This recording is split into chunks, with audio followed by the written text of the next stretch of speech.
Bismillahirrahmanirrahim. Assalamu alaikum students. I hope all of you are doing great. My name is Faisal Iqbal and welcome back to the Grammar Junction.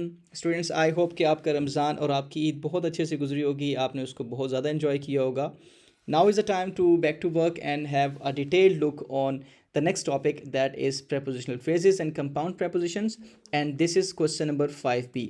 I hope कि question number 5A की आपने बहुत अच्छे से practices की होंगी, उस video को आपने बहुत अच्छे से देखा होगा. अगर आपने उस वीडियो को नहीं देखा तो टॉप राइट कॉर्नर पे आपको आई बटन नज़र आ रहा है, वहाँ से आप उसको एक्सेस कर सकते हैं. उसके नोट्स पे अपलोड कर चुका हूँ. बहुत सारे बच्चों के कंसर्न थे सर नोट्स नहीं मिल रहे, तो आपको ऑफिशियल वेबसाइट पर जाना पड़ेगा और वहाँ जाके फ्री नोट्स पर क्लिक करेंगे तो आपको वहाँ से वो नोट्स मिल जाएंगे. ठीक है, आज बात करेंगे prepositional phrases and compound prepositions पे. Let's have a quick look on the instructions given by federal board, जो बहुत ही इंपॉर्टेंट होती हैं, क्योंकि अगर आपको इंस्ट्रक्शन समझ आ गए तो आपको आसपास में किसी से पूछने की ज़रूरत नहीं पड़ेगी कि इस क्वेश्चन को कैसे करना है. So let's have a look on the instructions, then उसको डीकोड करेंगे और उसके बाद हम इसकी डिटेल डिस्कशन करेंगे. Let me highlight some important points. Federal Board says Part B is based on the appropriate use of prepositional phrases or compound prepositions, and the candidates are required to fill in the given 6 blanks using appropriate prepositional phrases or compound prepositions, and this question carries 6 marks. अब यहाँ पे आपने गौर करना है कि 2 दफ़ा ये word use हुआ है appropriate. इसका मतलब ये है कि जब आपको इस तरह का एक पैसेज दिया जाएगा, इस तरह का एक पैराग्राफ दिया जाएगा, तो किसी भी ब्लैंक में, लेट्स सपोज मैं इसकी बात करता हूँ, तो इसमें एक से ज़्यादा करेक्ट आंसर हो सकते हैं. हो सकता है इसका आंसर ये भी हो सकता है इसका आंसर ये भी हो सकता है इसका आंसर ये भी हो, फॉर एग्जाम्पल. ठीक है, अब 3 करेक्ट आंसर हो सकते हैं, but you are suppose to use the most appropriate, मुनासिब किस्म का, यानी कि उस कॉन्टेक्स्ट के परस्पेक्टिव से सबसे क्लोज आंसर कौन सा है, सबसे ज़्यादा मुनासिब कौन सा है. ठीक है, आई रिपीट कि आंसर्स एक से ज़्यादा भी करेक्ट हो सकते हैं, बट आपने मुनासिब आंसर्स ढूंढने जो वहाँ पे फिट इन ज़्यादा बेहतर तरीके से as compare to this. For example ये ज़्यादा फिट इन होता है वहाँ पे, तो आपने उसको यूज़ करना है. सो ये क्योंकि 2 दफ़ा ये वर्ड यूज़ हुआ तो मैंने कहा आपको इसके बारे में एक डिटेल बता दूँ. And the candidates are required to fill in the given 6 blanks. 6 आपको ब्लैंक्स दी जाएंगी और 6 ही नंबर होंगे. इसका मतलब है कि हर ब्लैंक का 1 नंबर होगा. यहाँ पे एक बात याद रखने वाली है जो बहुत इंपॉर्टेंट भी है कि अगर इस क्वेश्चन में आपका एक पोर्शन गलत होता है, एक ब्लैंक अगर आपकी गलत होती है, तो आपके 2 नंबर कटेंगे. वो कैसे? टेक्निकली यहाँ पे लेट सपोज मैं अगर इनको नंबर दे दूँ, ये this is the first one, this is second one, this is third one, तो अगर यहाँ पे 3 आना चाहिए था और यहाँ पे 2 आना चाहिए, तो अगर आपने यहाँ पे 2 कर दिया, दिस मीन्स कि आपने टेक्निकली ये भी गलत कर दिया. तो यहाँ पे 1 नंबर, जब आप एक प्लेन गलत करेंगे तो टेक्निकली आपके 2 नंबर कटेंगे. तो इसका आपने बहुत ज़्यादा ख्याल करना है, लेकिन डरना नहीं है. डरा नहीं रहा, आप कहेंगे शुरू में डरा रहे हैं कि सर ये क्वेश्चन मुश्किल है. इस क्वेश्चन को इतने अच्छे तरीके से हम समझेंगे कि आपके लिए इंशाल्लाह it would be a piece of cake. ठीक है, अच्छा जी. And I must say this is one of the easiest questions of your paper. ठीक है, जिसमें आप फुल मार्क्स ले सकते हो, तो ज़्यादा परेशानी वाली कोई बात नहीं है. एक इंपॉर्टेंट क्वेश्चन जो बच्चे अक्सर पूछते हैं कि सर इस तरह के क्वेश्चन में are we suppose to write the complete paragraph या हम सिर्फ आंसर्स लिख लेंगे तो काम चलेगा. ऐसा ही है ना, आपके जहन में क्वेश्चंस आते रहते हैं, मुझे बहुत सारे बच्चे पूछते हैं. सो देखें, टेक्निकली आप जब इस क्वेश्चन स्टेटमेंट को पढ़ते हैं तो क्वेश्चन स्टेटमेंट कहती है fill in the blanks with appropriate choice of prepositional phrases और compound prepositions in the following paragraph. जिस क्वेश्चन में हम लोग की लफ्ज़ देखते हैं री राइट, तो उसमें you are bound to rewrite, आपने वहाँ पे लाजमी लिखना होता है. ठीक है, आपके लिए मस्ट है कि आप उस इंस्ट्रक्शन को एज इट इज़ फॉलो करें. लेकिन इस क्वेश्चन में हमें कहीं पे री राइट नज़र नहीं आ रहा. इसका मतलब ये कि हम यहाँ पे 1 2 3 4 5 6 ऐसे करके आगे उसके आंसर लिख लेंगे. एंड अगर आपके आंसर सारे के सारे ठीक हैं, you will gate 6 out of 6. ठीक है, याद रखिएगा, एक काम आपने नहीं करना कि कुछ बच्चे लिखते सारे आंसर हैं और आंसर ठीक भी होते हैं, वो ऐसे करते हैं, लेट्स सपोज 3 4 2 6 5 देन 1, ऐसे आपने काम नहीं करना. ठीक है, ये काम जो है, ये जो काम आप करेंगे, जो आप रैंडमली लिखते सारे हैं लेकिन आपने तरतीब ऊपर नीचे की होती है, ये एग्जामिनर को मुशक्कत में डाल देता है. और हमने एग्जामिनर को तंग नहीं करना. एग्जामिनर को आप तंग करेंगे तो एग्जामिनर आपको तंग करेगा. ठीक है, तो कोशिश करनी है आपने उसको तरतीब से लिखना है ताकि एग्जामिनर के लिए उसको मार्क करना बहुत आसान हो. लेकिन कोई ज़रूरत नहीं है सारे के सारे पैराग्राफ को लिखने की. किसी को खुद शो के लिखने के तो बेशक लिखता रहे, टाइम उसके बाद बहुत ज़्यादा तो लिखता रहे, लेकिन इसके नंबर नहीं है. ठीक है, अब चलते हैं मज़ीद डिस्कशन की जानिब. अच्छा, ये हमने फेडरल बोर्ड की इंस्ट्रक्शंस पढ़ ली. अब सवाल ये है कि ये प्रेपोजिशनल फ्रेजेस और कंपाउंड प्रेपोजिशंस होते क्या हैं. पहले हम इसको समझ लेते हैं ये होते क्या हैं. ठीक है, उसके बाद हम इस मॉडल क्वेश्चन की प्रैक्टिस करेंगे और बहुत सारी प्रैक्टिसेस आपके लिए मैंने यहाँ पे रखी हुई हैं. ठीक है, अब प्रेपोजिशनल फ्रेजेस को समझने से पहले हम थोड़ा सा रिवाइज करते हैं फ्रेजेस क्या होते हैं, फिर देखेंगे ना कि प्रेपोजिशनल फ्रेजेस क्या होते हैं। तो आप ज़रा इस डेफिनेशन को ना देखें बल्कि इस तरफ देखें, इस हाली पोर्शन में जहाँ पे हम इसको डिस्कस करने जा रहे हैं। हमने क्लॉजेज और फ्रेजेस का एक छोटा सा कंपैरिजन डिस्कस किया था कि अगर मैं कहता हूँ कि ग्रुप ऑफ वर्ड्स हैं एक बात और उसमें सब्जेक्ट भी मौजूद है और उसमें वर्ब भी मौजूद है। अगर आपको ग्रुप ऑफ वर्ड्स यानी कि दो या दो से ज़्यादा अल्फाज नज़र आ रहे हैं, जैसे मैं कहता हूँ ये आपके पास एग्जांपल है इन द रूम, तो नाउ वी हैव 1 2 3 वर्ड्स, तो आप कहेंगे ये ग्रुप ऑफ वर्ड्स हैं, ठीक है। अगर इसमें सब्जेक्ट भी है और वर्ब भी है तो that would be a clause. दो ही बातें आपने याद रखनी है कि अगर आपके पास ग्रुप ऑफ वर्ड्स हैं और उसमें सब्जेक्ट भी मौजूद है, उसमें वर्ब भी मौजूद है, उसमें कोई एक्शन भी हो रहा है, तो आपने कहना है ये हमारे पास क्लॉज है। But on the other side if you have group of words, ठीक है, ये सिमिलैरिटी है दोनों में, और उसमें सब्जेक्ट मौजूद है लेकिन वर्ब मौजूद नहीं है, या एक और कंडीशन हो सकती है कि वर्ब मौजूद है उसमें लेकिन सब्जेक्ट मौजूद नहीं है, so this would be a phrase. So this is a very quick look on like the difference between clause and subject. तो आपने देखा कि clause क्या है कि group of words भी हैं, उसमें subject भी मौजूद है, उसमें verb भी, दोनों मौजूद होने चाहिए, तो that would be a clause। अगर group of word तो है लेकिन subject मौजूद है, verb मौजूद नहीं है, या verb मौजूद है subject मौजूद नहीं है, तो that would be a phrase। So this is the simplest definition of phrase। अब आपको समझ आ गया phrase क्या होता है। अब हम देखते हैं कि prepositional phrase क्या होता है। नाम से जाहिर है कि वो फ्रेज जो किसी प्रेपोजिशन से स्टार्ट हो, that would be a prepositional phrase. Simple, ठीक है। ज़रा मैं साथ साथ चीज़ें हाईलाइट करता हूँ। अब चलते हैं हम इसकी डेफिनेशन पे। A prepositional phrase is a group of words, yes हमने अभी डिस्कस किया, that begins with a preposition, जो कि एक प्रेपोजिशन से स्टार्ट होती है, and ends with a pronoun और नाउन, नाउन या प्रोनाउन से पे एंड होती है। नाउ अगर मैं यहाँ पे एग्जांपल्स की बात करूँ तो in the room, on the table, at my school, under the big tree, with a great care, या ग्रुप ऑफ वर्ड्स तो हैं, आप सारे के सारे देख ही रहे हो, ये ग्रुप ऑफ वर्ड्स हैं। अब मैं बात करूँ तो ये सारे के सारे देखिए एक प्रेपोजिशन से स्टार्ट हो रहे हैं और ये एंड किसी नाउन या प्रोनाउन पे हो रहे हैं। So these are the prepositional phrases, ठीक है। अब हम चलते हैं कि कंपाउंड प्रेपोजिशन क्या होता है। अ कंपाउंड प्रेपोजिशन, कंपाउंड उसके नाम से जाहिर है कि कंपाउंड का मतलब दो या दो से ज़्यादा चीज़ें होंगी तो that would be a compound. Science में भी यही कंसेप्ट हमने पढ़ा है, ठीक है। A compound preposition is made up of 2 और more words that work together as a single preposition.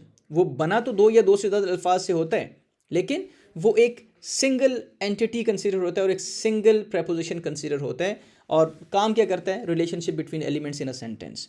So for example in front of, अब आप देखें कि ये 3 वर्ड्स हैं लेकिन ये तीनों वर्ड्स मिला के एक जो है वो एंटिटीज़ बन रहे हैं, एक प्रेपोजिशन बन रहे हैं। इन फ्रंट ऑफ मतलब किसी चीज़ के सामने कोई चीज़ है तो हम कहते हैं इन फ्रंट ऑफ, ठीक है। That would be considered as a singular entity, a single preposition, so that is called compound preposition. ठीक हो गया। तो ये हमारे पास हो गए सॉरी ये हमारे पास हो गए कंपाउंड प्रेपोजिशंस। इनको कॉम्प्लेक्स प्रेपोजिशंस भी कहते हैं। Okay it's 3 o'clock। अच्छा जी, ये हमारे पास हो गए, एक कंसेप्ट हो गया। अच्छा एक और चीज़, बड़ी इंपॉर्टेंट चीज़ मैंने यहाँ पे आपके लिए बनाई है जी। डिफरेंट कैटेगरीज हम देख लेते हैं कि हमें ये पता होना चाहिए कि अगर प्लेस या पोजीशन की बात हो रही है, ये अगर आप अच्छे से समझ लेंगे तो आपके लिए बहुत सारी चीज़ों को क्वेश्चन के दौरान कनेक्ट करना बड़ा आसान हो जाएगा। मैं जल्दी से आपको बता रहा हूँ, बाकी एग्जाम्पल्स आप यहाँ से खुद ही देखेंगे कि अगर आपने किसी भी चीज़ की प्लेस दिखानी है, किसी भी चीज़ की जो है वो जगह दिखानी है, तो उसके लिए जाहिर है जो वेयर को आंसर करेगा तो उसके लिए ये सारे के सारे प्रेपोजिशंस कंपाउंड प्रेपोजिशन या प्रेपोजिशनल फ्रेजेस यूज़ हो सकते हैं, ठीक है। इनमें से कोई यूज़ हो सकता है और एक ही वक्त में एक जो लाइक लेट सपोज अगर ये लिखा हुआ है तो ये किसी और कॉन्टेक्स्ट में भी यूज़ हो सकता है, ठीक है। डायरेक्शन के लिए आप ये यूज़ कर सकते हैं, इसी जैसे टाइम है, कॉज एंड रीज़न है, पर्पस है, कंसेशन एंड कंट्रास्ट है, एडिशनल इंक्लूजन है, एडिशन है या किसी चीज़ को इंक्लूड करना है उसके लिए, रेफरेंसेस के लिए या दो चीज़ों का रिलेशनशिप दिखाने के लिए, मैनर के लिए, मेथड के लिए, कंडीशन और सर्कमस्टांसेस के लिए। ये आपको डॉक्यूमेंट में शेयर करूँगा तो आपने इसको बहुत अच्छे से पढ़ना है। अगर कोई चीज़ समझ नहीं है तो आपने मुझसे पूछना है, ठीक है। So this is all about the definition and description of prepositional phrases and compound prepositions. अब देखते हैं फेडरल बोर्ड ने जो एक मॉडल क्वेश्चन जो है ये हमें दिया है, इसी क्वेश्चन में हम वो टेक्निक्स सीखेंगे, वो ट्रिक्स सीखेंगे, वो टिप्स सीखेंगे कि हम इस क्वेश्चन को कैसे मास्टर कर सकते हैं और पेपर में जब ये क्वेश्चन आएगा तो आपको कैसे अटेम्प्ट करना है, ठीक है। बाकी प्रैक्टिसेस मैं आपके साथ शेयर करूंगा फिलहाल मैं आपको ये करके दिखाऊंगा। लेट्स सपोज ये पेपर में क्वेश्चन आ गया और मैंने सबसे पहले क्वेश्चन को पढ़ लीजिएगा, कोई नहीं 2 सेकंड लगते हैं। Fill in the blanks with appropriate choice of prepositional phrases or compound prepositions in the following paragraph. Now you have 6 compound prepositions or prepositional phrases in front of, at the edge of, on the top of, away from, in the morning, by the side of. अगर किसी बच्चे को इनके meanings नहीं पता तो चलेगा, कोई इतनी परेशानी वाली बात नहीं है। तो आपने ये नहीं कहना सर मुझे इसके मतलब ही नहीं पता। थोड़ा सा एक कॉन्टेक्स्ट से हम पढ़ते हैं तो कुछ ना कुछ हमें अंदाज़ा हो ही जाता है, ठीक है। एक आपसे रिक्वेस्ट रहेगी बहुत इंपॉर्टेंट, अगर आप उस पर अमल करें तो ठीक है। अगर आप चाहते हैं कि इस क्वेश्चन में आपके फुल मार्क्स आएँ तो रीड द पैसेज थ्राइस। आपने 3 दफ़ा पैराग्राफ को पढ़ना है। और बच्चे कहेंगे सर हमने बाकी पेपर भी करना है, सिर्फ एक क्वेश्चन ये वाला तो नहीं है, आप ये क्या बता रहे हैं हमें। बच्चों 3 दफ़ा आप पढ़ेंगे तो यू वॉन्ट बिलीव कि आपके 3 से 4 मिनट भी नहीं लगने, ठीक है। ये बहुत ज़्यादा है 3 से 4 मिनट। अब आपको बता दो पढ़ना कैसे है। सबसे पहले आपने यहाँ से लेकर यहाँ तक सारा पढ़ना है। इसको फिट करने की शुरू में ज़रूरत नहीं है, इसको पढ़ लें। Over the weekend our family decided to go for a picnic dash the lake. We packed our lunch dash our house and set out early dash to avoid the afternoon heat. When we arrived dash the lake, we found a perfect spot underneath a large oak tree. My brother and I played games near the water while our parents set up a picnic dash a small hill within sight of the lake. It was a peaceful day spent the hustle and bustle of the city. So quite simple I guess. अगर फिर भी कोई बच्चा ऐसा जो कहता है मुझे इस पर तो बिल्कुल समझ नहीं आ रही कि क्या बात हो रही है, तो प्लीज़ एक दफ़ा आप उसको दोबारा से पढ़ लीजिए। बिल्कुल परेशानी वाली बात नहीं। पेपर में बहुत सारे नंबर हमारे इस वजह से भी डिडक्ट होते हैं कि हम लोग पैनिक कर जाते हैं। आपने परेशान नहीं ना, पेपर में आ गया ना, रोने धोने से तो काम नहीं चलेगा। तो उसको एक दफ़ा फिर पढ़ ले, नहीं समझ आता तो मेरी मान के तीसरी मरतबा ही पढ़ ले, कोई फ़र्क नहीं पड़ना, 2 से 3 मिनट लगेंगे। अच्छा जी, आपने ये कर लिया, एक दफ़ा इसको पढ़ लिया। अब याद रखिएगा कि हमेशा ऐसा होता है कि इस पूरे पैसेज में 1, 2 या हो सकते हैं 3, अगर आप बहुत ज़्यादा लकी हैं तो 3 ऐसी ब्लैंक्स होंगी जो बहुत ऑब्वियस होंगी, बहुत ही सिंपल होंगी, ठीक है। अब हम चलते हैं ज़रा इनके ऊपर। इन फ्रंट ऑफ मतलब जनरली किसी चीज़ के सामने, उसको कहते हैं at the edge of, edge मतलब कोना, उसको कहते हैं किसी की चीज़ के किनारे पे। On the top of, top का मतलब है वो किसी चीज़ के ऊपर कोई चीज़ होगी, ठीक है। अवे फ्रॉम, किसी चीज़ से दूर। इन द मॉर्निंग, सुबह सवेरे या सुबह में, ठीक है। बाय द साइड ऑफ, कोई भी चीज़ है उसके साइड पे, ठीक है। तो ये हमने उसका ओवरऑल जो जनरली हमारे जहन में एट फर्स्ट जो मीनिंग आता है, जो हमने आम फेम अल्फाज में हमने कर लिया।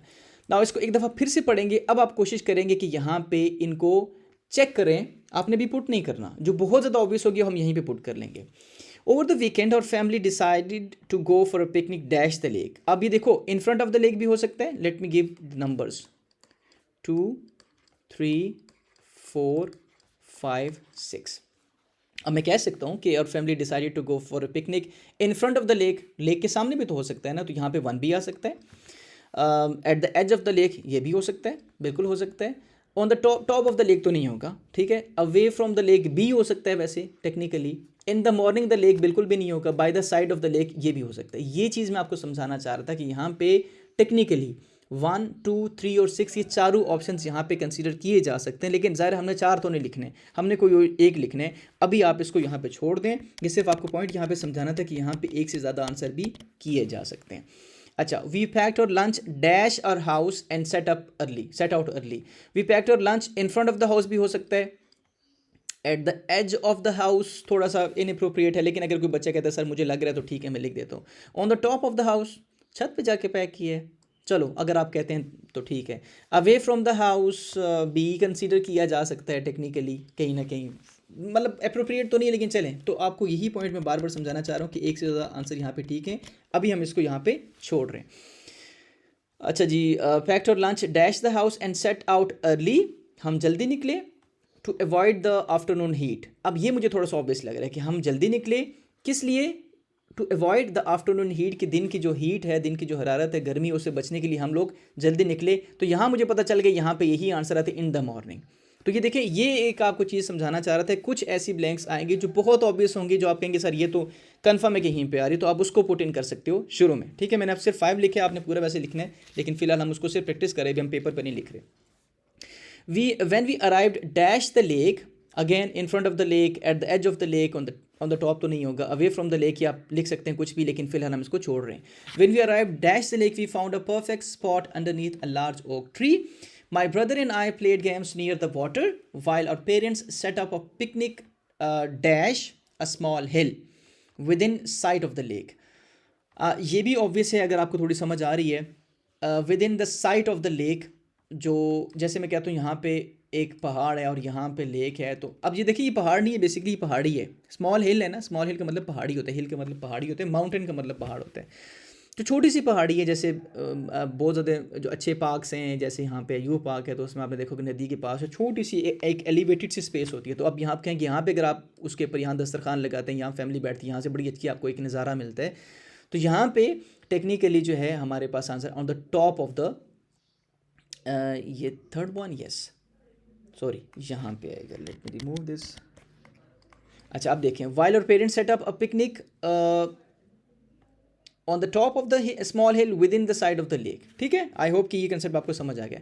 It was a peaceful day spent, ये बहुत ही खुशगवार दिन हमारा स्पेंड हुआ. Dash the hustle and Bansal of the city, शहर की जो हसल एंड बसल, जो बिजी लाइफ है ना, जो चहलकदमी होती है, हर वक्त शोर शराबा होता है, उससे दूर.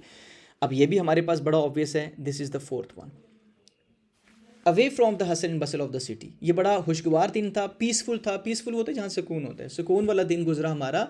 Away from the hustle and Bansal of the city, जो शहर की जो शोर है, शोर शराबा, उससे बहुत दूर. तो आपको जो पॉइंट मैं समझाना चाह रहा था, उस पॉइंट पे आए ज़रा, कि कहना ये चाह रहा था कि बाज़ दफ़ा 2 या 3 ऐसे हमारे पास ऑप्शंस आ जाते हैं जो बहुत ज़्यादा ऑब्वियस होते हैं. ठीक है, तो उनको पहले आपने फिल कर लिया. अब आपको पता चल गया 3 नंबर आपने यहाँ से ले रहे, सिर्फ बाकी जो 3 नंबर उसके लिए आपने इसको एक दफ़ा फिर से पढ़ना है. हमने एक दफ़ा पढ़ा, दूसरी मरतबा एक दफ़ा हमने सीधा सीधा पढ़ा, दूसरी मरतबा हमने एक एक ऑप्शन वहाँ पे फिट इन करने की कोशिश किया, जो ऑब्वियस था वो लिख लिया, बाकी हमने छोड़ दिया. ठीक है, अब हम तीसरी मरतबा पढ़ने जाएंगे और कोशिश करेंगे थोड़ा हम ज़्यादा क्लोज रीडिंग करें और दोबारा से हम उसको करें. ठीक है, ना over the weekend our family decided to go for a picnic dash the lake. Again अच्छा जो हो गया उसको ज़रा मैं क्रॉस कर लूँ ना, ताकि आप परेशान ना हो.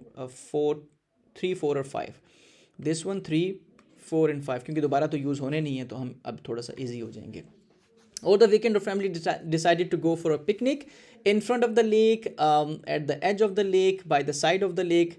अभी भी इसको मैं छोड़ रहा हूँ. ठीक है, we packed our lunch dash the house, we packed our in front of the house. वैसे मुझे अप्रोप्रिएट लग रहा है in front of the house, क्या लगता है आपको? ठीक है, ना वो तो मिटा लेंगे, कोई बात नहीं.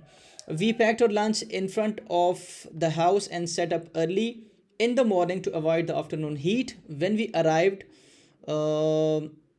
अच्छा अब हमारे पास कौन सा रह गया?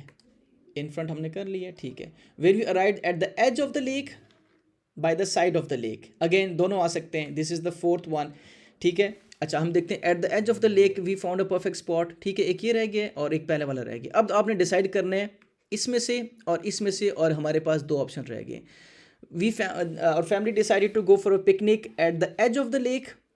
ठीक है, और we packed our lunch and we arrived at the dash of the lake. तो यहाँ पे जो 4th one है, इसमें हमारे पास आ जाएगा 5th one.